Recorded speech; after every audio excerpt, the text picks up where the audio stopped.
안녕하세요. 오늘도 사연살롱을 찾아주셔서 감사합니다. 서울에 사는 30대 여성이에요. 저는 8년차 방송 작가예요.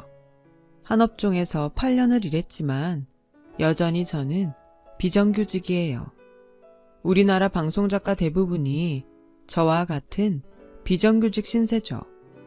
오죽하면 이쪽 업계에선 태초부터 방송작가는 비정규직만 있었다는 말을 하겠어요.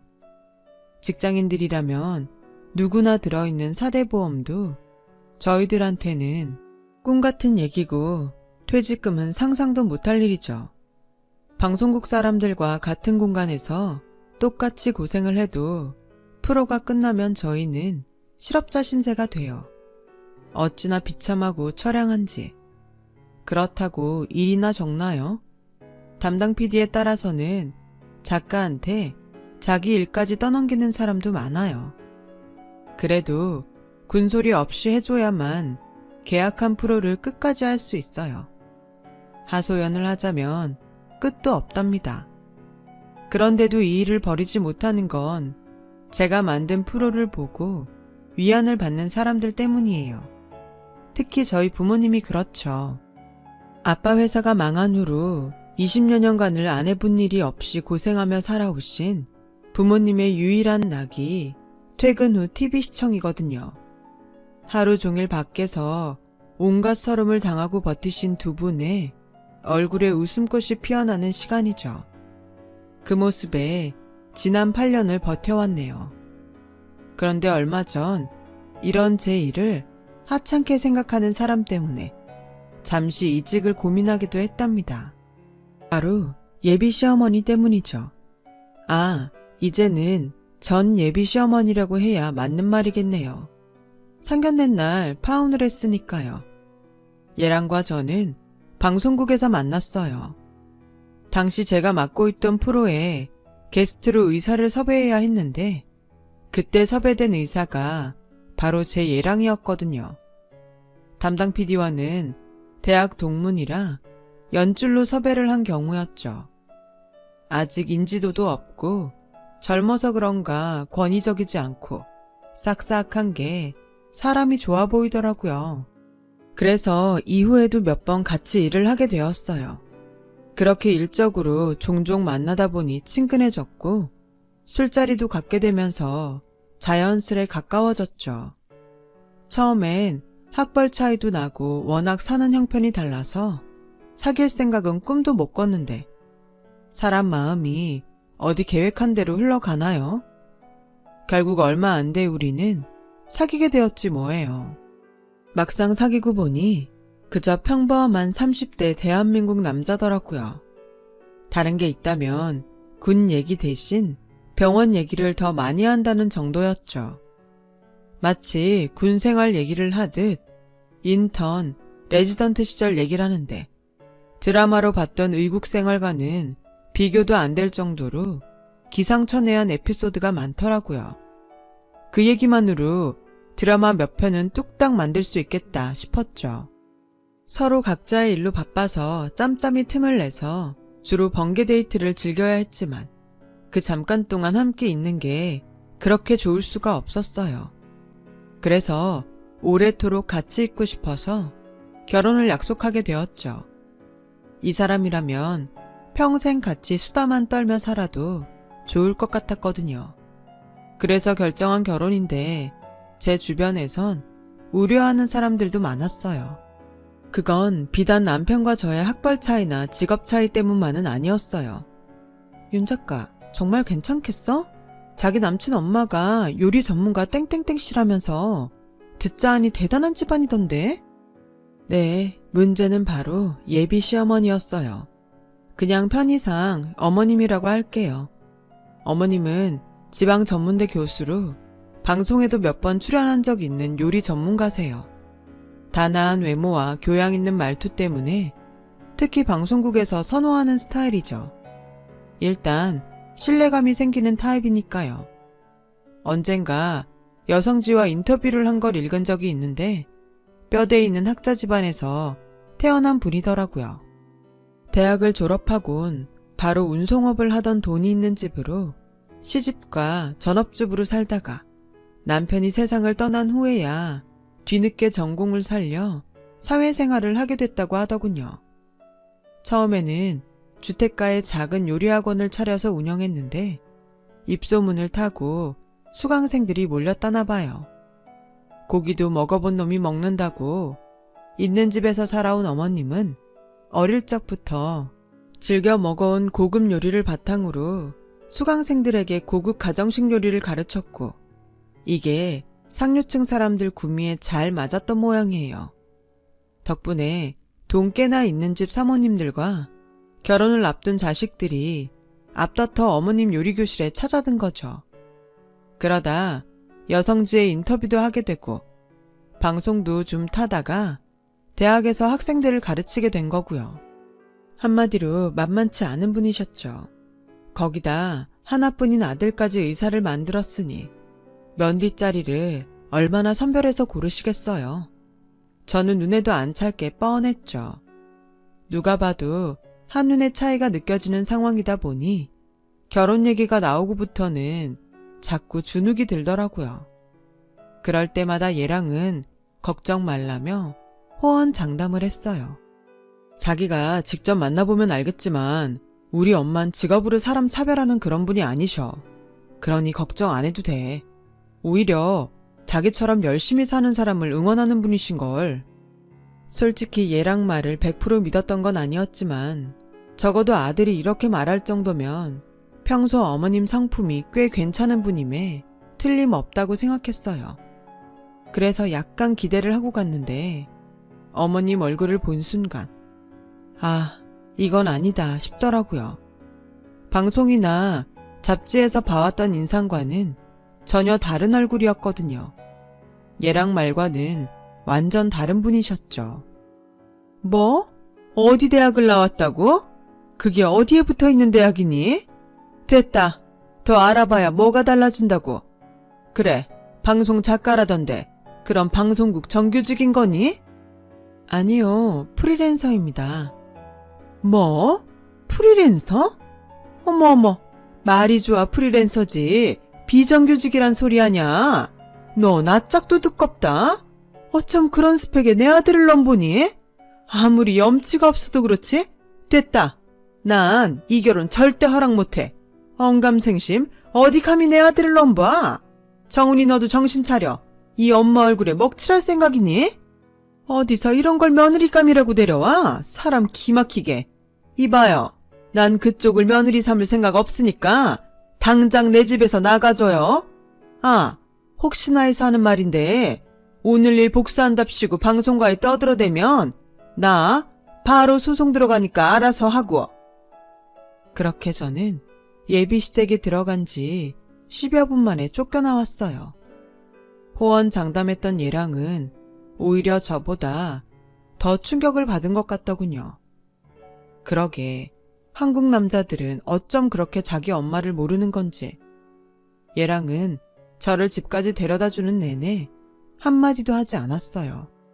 그리곤 헤어지기 전에야 이번 일은 정말 미안하다며 얼마간 시간을 주면 자기가 책임지고 엄마를 설득해 결혼 승낙을 받아내겠다고 하더군요. 솔직히 믿음은 안 갔지만 일단 얘랑 마음이라도 편하라고 알겠다고 했어요. 그날 그렇게 집에 돌아와 침대에 누웠는데 하염없이 눈물이 나더라고요. 그동안 방송국 일을 하면서 숱하게 부당해고를 당해봤던 나였지만 그때보다도 더 비참하고 서러웠거든요. 지금껏 게으름 한번 피우지 않고 열심히 살아온 제 인생을 한순간에 부정당한 것 같아서 좀처럼 울분이 가라앉지 않았어요. 그렇게 며칠이 지난 어느 날이었죠. 어머님이 먼저 전화를 하셨더라고요. 방송국 로비에서 잠깐 만나자고요. 그 순간 제 머릿속에선 막장 드라마의 장면들이 쉴 새 없이 흘렀어요. 컵에 든 물을 뿌리시려나? 설마 방송국 로비에서 내 머리채를 잡는 건 아니겠지? 그것도 아니면 혹시 돈봉투? 경우의 수를 찾듯 여러 가지 상황을 머릿속으로 그려보았어요.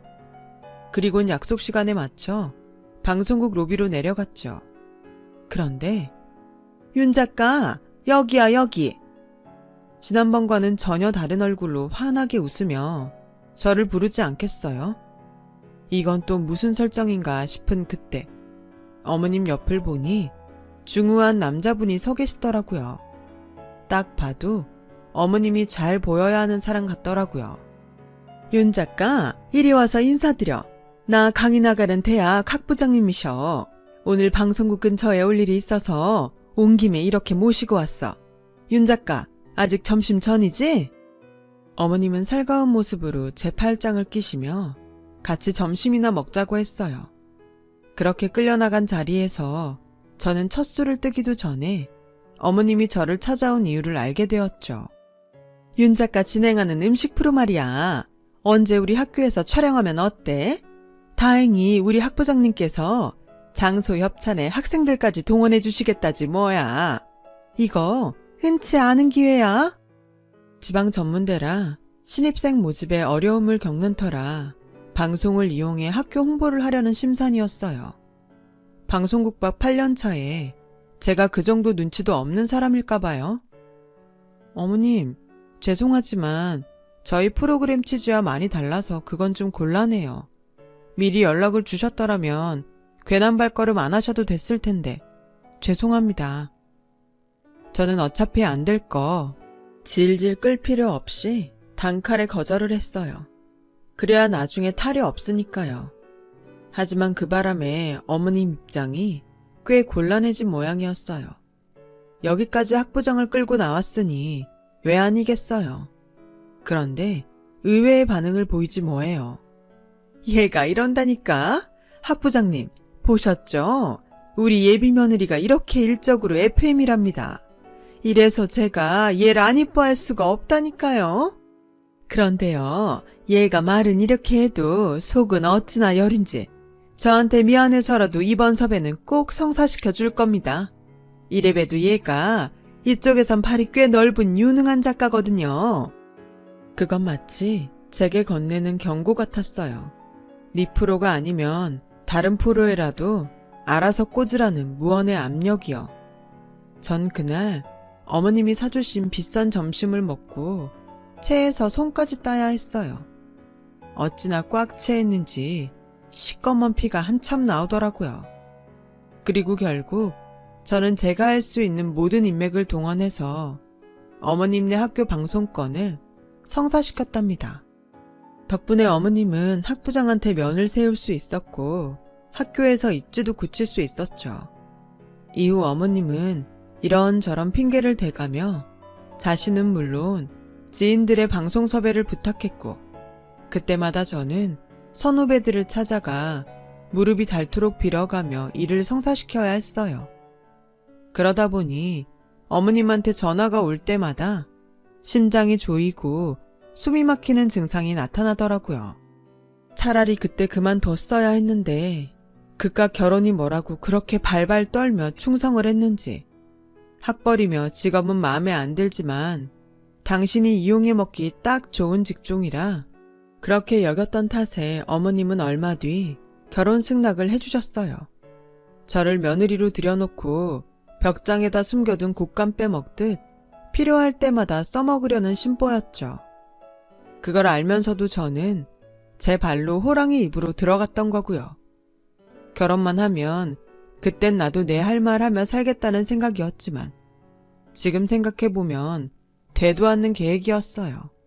시월드가 어디 그리 녹록한가요? 어림없는 소리였죠. 아무튼 어머님께 결혼 승낙을 받은 뒤 얘랑도 우리 집에 인사를 드리러 찾아왔어요. 엄마는 오랜만에 음식 솜씨를 뽐내며 상다리가 휘어지게 한 상 차려내셨죠. 얘랑이 갈치조림을 좋아한다고 했더니 엄마표 갈침조림도 했더라고요. 저희 엄마는 갈치조림에 무 대신 감자를 깔고 하거든요. 그런데 이걸 본 얘랑이 그러는 거예요. 어머님도 갈치조림에 무 대신 감자를 넣으시나 봐요. 저희 어머니도 그렇게 만드시거든요. 갈치뿐만 아니라 모든 생선조림에 감자를 넣으셔서 그게 익숙해요. 그래요? 우리 친정에서 일하던 아가씨가 그렇게 하길래 배웠던 건데 입에 맞다니 다행이네요. 얘랑은 저희 엄마가 만든 갈치조림이 요리 전문가인 자기 엄마가 만든 것보다 훨씬 맛있다며 밥을 2공기나 뚝딱 해치웠어요. 그 모습에 엄마는 기분이 좋으셨는지 입가에 미소가 떠나지 않더라고요. 소탈하고 싹싹한 예랑의 모습이 꽤 마음에 드셨던 저희 아빠는 예랑의 손을 덥석 잡으시곤 부탁을 하셨어요. 이렇게 와줘서 고맙네. 못난 부모를 만나 우리 정원이가 그동안 고생이 많았어. 내가 사업만 말아먹지 않았어도 이런 고생은 안 시켰을 텐데 이제라도 멋진 신랑감을 만나게 됐으니 얼마나 기쁜지 모르겠네. 자넬 보니 난 이제 걱정이 없네. 앞으로 2 사람이 행복하게 살면 그걸로 우리 만족하네. 우리 정원이 좀 잘 부탁하네 김서방. 아빠는 촉촉해진 눈으로 얘랑 손을 한참이나 잡고 계셨어요. 주방에서 과일을 깎으며 그 모습을 지켜본 엄마의 눈가에도 어느새 눈물이 고이더라고요. 그동안 몰랐는데 그날 보니 그 사이 부모님이 많이 늙으신 것 같았어요. 언제나 당당하던 아빠는 어깨가 많이 구부러지셨고 팽팽하던 엄마의 눈가에는 어느새 주름이 잔뜩 잡혀 있더라고요. 그래서 부모님을 위해서라도 보란듯이 잘 살아야겠다 생각을 했어요. 하지만 얼마 뒤 이런 결심이 흔들릴 만한 사건이 일어났지 뭐예요. 어머님 강요에 못 이겨 선배가 하는 아침 프로에 짤막하게 인터뷰를 넣어드렸는데 다짜고짜 방송 당일날 빼달라고 성하지 뭐예요. 어머님, 정말 이러시면 곤란해요. 어머님이 부탁하셔서 어렵게 선배한테 부탁했던 건데 이제 와서 방송 당일날 인터뷰를 빼달라뇨. 이미 녹화본 편집도 다 끝나서 더 이상 손 못 대요. 얘, 못하는 게 어딨니? 아직 방송에 나간 것도 아닌데 내 인터뷰 부분만 도려내면 될 거 아냐. 내가 오죽하면 이러겠니? 잔말 말고 가서 무릎을 꿇던 멱살을 쥐건 무슨 수를 써서라도 그 인터뷰 막아. 안 그럼 나 이 결혼 절대 허락 못하니까 알아서 하라고. 아, 그놈의 결혼이 뭐라고 이렇게 사람을 힘들게 하는 건지. 할 수 없이 저는 선배를 찾아가 울고불고 사정을 해서 겨우 어머님 인터뷰 부분을 삭제할 수 있었어요. 그 바람에 선배는 담당 PD한테 욕을 엄청 얻어먹어야 했어요. 그런데 그 일이 있고 얼마 뒤 당시 현장에서 어머님 인터뷰를 땄던 막내 작가한테 이상한 소리를 들었지 뭐예요. 우리 어머님이 학력 위조가 의심된다니 그게 무슨 소리야. 엄연히 대학 강의까지 하고 계신데 대학 측에서 그 정도 검증도 안 하고 강사 임용을 했겠어? 아무렴 제가 선배님한테 거짓말을 하겠어요? 그날 인터뷰 따면서 들어보니까 땡땡여대 식품영양학과 80학번이라고 하시더라고요. 근데 출연료 때문에 주민등록번호를 받아보니까 글쎄 65년생이더라고요. 그럼 15살에 대학에 입학했다는 건데 그게 말이 되냐고요. 근데 웃긴 건 졸업했다는 학교도 난생 처음 들어보는 대학이란 거예요. 아무리 인터넷을 뒤져봐도 안 나와요. 거기다 대학원도 일반 대학원이 아니라 학위 인정도 안 되는 평생 대학원인 거 있죠. 그래서 제가 그 건으로 연락을 드렸더니 다짜고짜 인터뷰를 빼달라고 그러시지 뭐예요. 처음엔 저 때문에 심기가 불편해서 그러신 게 아닌가 해서 쫄았는데 지나고 보니 인터뷰 편집한 게 차라리 잘 된 거다 싶더라고요. 그렇잖아요. 나중에 학력 위조 밝혀지면 우리가 덤탱이 쓰는 건데. 듣고 보니 이상한 점이 한두 가지가 아니었어요.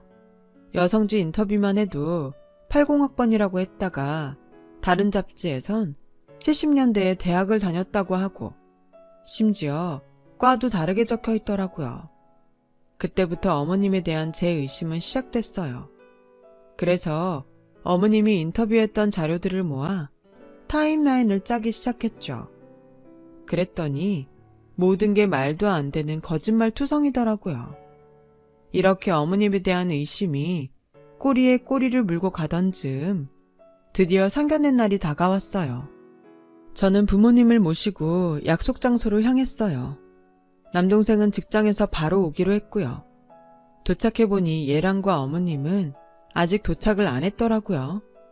엄마는 긴장이 되시는지 찬물을 연달아 2컵이나 드셨어요. 혹시라도 우리 집 형편이 기우는 탓에 결혼이 잘못되진 않을까 걱정하시는 눈치였어요. 아빠도 말은 안 하셨지만 내심 걱정을 하시는 것 같았죠. 잠시 뒤 예랑과 어머님이 룸으로 들어오셨고 양가 부모님은 처음으로 얼굴을 맞대고 인사를 나누게 되었죠. 그런데 엄마가 어머님을 보시더니 고개를 갸웃하시더라고요. 이상하게 왠지 낯이 익네요, 사부인. 그러자 어머님은 입술을 실룩거리며 그러더군요. TV나 잡지에서 보셨나 보죠. 그게 아니고서야 안사돈과 제가 만날 일이 있었겠습니까? 듣자 하니 식당에서 서빙하신다던데 대학 강단에서는 저랑 만날 일이 있었겠냐고요. 사는 형편이 다른데.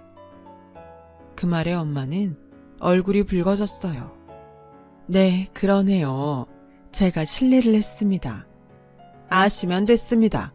그건 그렇고 바깥 사돈은 무슨 일을 하십니까? 듣자 하니 전에 사업을 하셨다던데. 아, 오래전에 운송업을 했었습니다만 접은 지 오래됐습니다. 지금은 지인의 건물 관리를 하면서 건물 청소를 하고 있습니다. 청소를 한다는 말에 어머님 얼굴이 확 일그러졌어요. 그러자 예랑이 눈치껏 끼어들었어요. 엄마, 아빠도 나 태어나기 전에 운송업 하셨다고 하지 않았어? 아버님, 이것도 인연이라면 인연 아니겠습니까? 그러자 어머님이 정색을 하시며 소리쳤어요. 어디 네 아빠 회사랑 비교를 해? 보아하니 트럭이나 몇 대 끌었던 수준인 것 같은데 네 아빤 전주에서 제일 큰 운송회사 사장이었어. 네 증조부 때부터 대대로 물려받은 이름 있는 회사였다고. 어디 갖다 붙여도 저런 집구석이랑 비교를 해, 자존심 상하게. 제가 웬만하면 이런 말은 안 하려고 했는데요. 솔직히 이 자리 너무 불쾌합니다. 아니, 내 아들이 뭐가 부족해서 당신네 같은 집에 사위로 들어가야 합니까?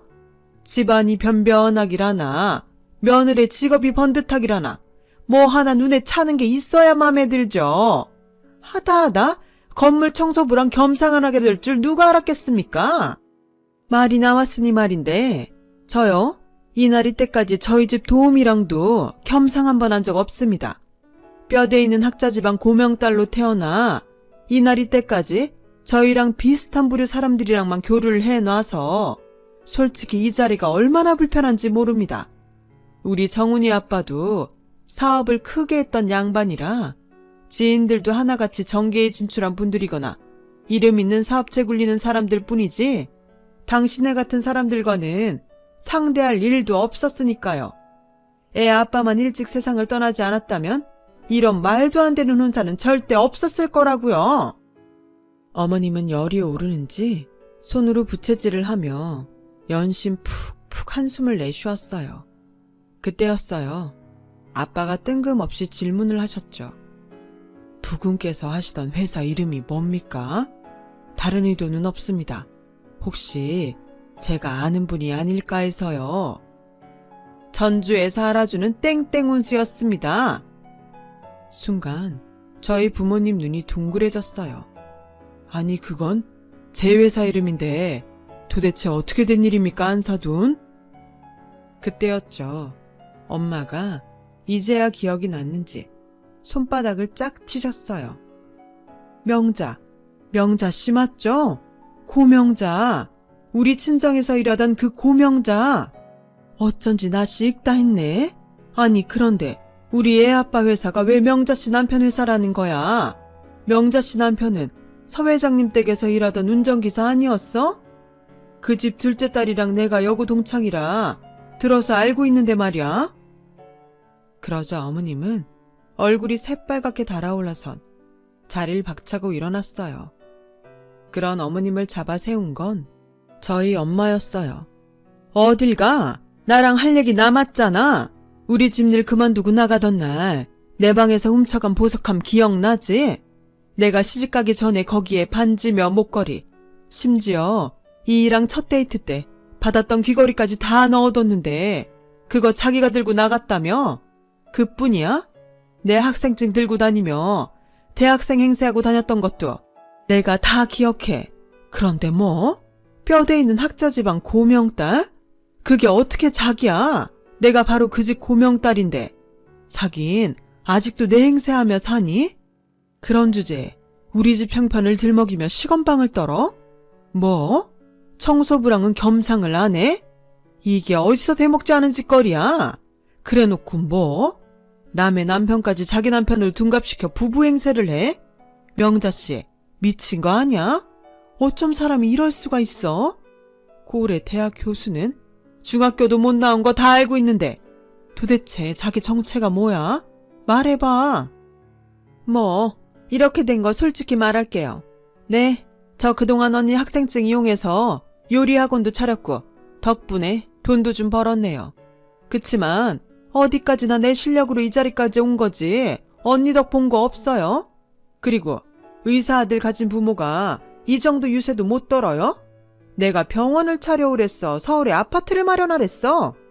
기울어도 한참 기우는 혼사를 넓은 아량으로 참고 받아주겠다는데 뭐가 불만이라는 거예요? 없는 주제에 어디서 자존심이야? 정 그렇게 뻗대고 싶으면 당장 이 결혼 그만두면 되겠네요. 아쉬운 게 누군데 그래? 별것도 아닌 주제들이 어디서 감히 큰 소리야? 뻔뻔해도 유분수지. 어머님은 오히려 큰 소리를 쳐대며 기세 등등했어요. 뻔뻔한 건 어머님 아닌가요? 아니, 지금 우리가 어머님의 예전 모습을 들먹이는 게 아니잖아요. 왜 그렇게까지 사람 무시하고 깔아뭉개야 되는 거예요?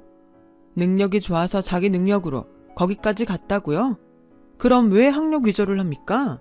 왜 우리 엄마 학생증을 도용해요? 범죄자 주제에 어쩜 그리 당당해요? 학력 위조에 사칭까지. 그거 형사처벌감인 건 아시죠? 죄를 짓고도 사과는커녕 뻔뻔하게 나오시니 덕분에 우리도 망설임 없이 소송 걸 수 있겠네요. 그리고 결혼은 이쪽에서 거절할게요. 아무리 생각해도 당신 같은 사람을 시어머니로 모실 자신이 없거든요. 전 앞으로도 방송일 오래 하고 싶은데 어머님 며느리라고 하면 누가 절 써주겠어요? 퇴출감 1호인데. 모르긴 해도 앞으로 줄 소송 걸리실 테니 마음 굳게 먹고 참회하시길 바랄게요. 그제야 그동안 자신이 쌓아온 게 날아갈 판이란 걸 눈치챈 어머님은 무릎을 꿇고 싹싹 빌기 시작했어요. 하지만 저희 부모님은 눈길 한 번 안 주시고 밖으로 나가셨어요. 얼마 뒤 어머님은 학력 위조 사실이 알려지면서 모든 걸 다 잃었어요. 대학 강의도 잘리고 자신의 이름을 걸고 하던 요리학원 간판을 내렸죠. 그리고 하나밖에 없는 아들도 모친과 연을 끊고 병원을 옮겼다더라고요. 견고한 줄 알았던 어머님의 성은 그렇게 한순간에 무너지고 말았어요. 거짓말로 이룬 허상은 한순간에 물거품이 돼버린 거죠. 파혼 후 저는 다시 일상으로 돌아왔고 프리랜서 방송 작가로 더 열심히 일하고 있습니다. 저를 위해서 그리고 최선을 다해 당당하게 살아오신 부모님을 위해서요. 제가 만든 방송을 보고 하루의 피로를 푸는 부모님이 계셔서 오늘도 힘차게 달려보겠습니다. 지금까지 제 사연을 들어주셔서 감사드려요. 여러분, 사연 댓글에 응원과 현명한 조언 부탁드려요. 좋아요와 구독은 저에게 큰 힘이 됩니다. 오늘도 좋은 일 가득하세요.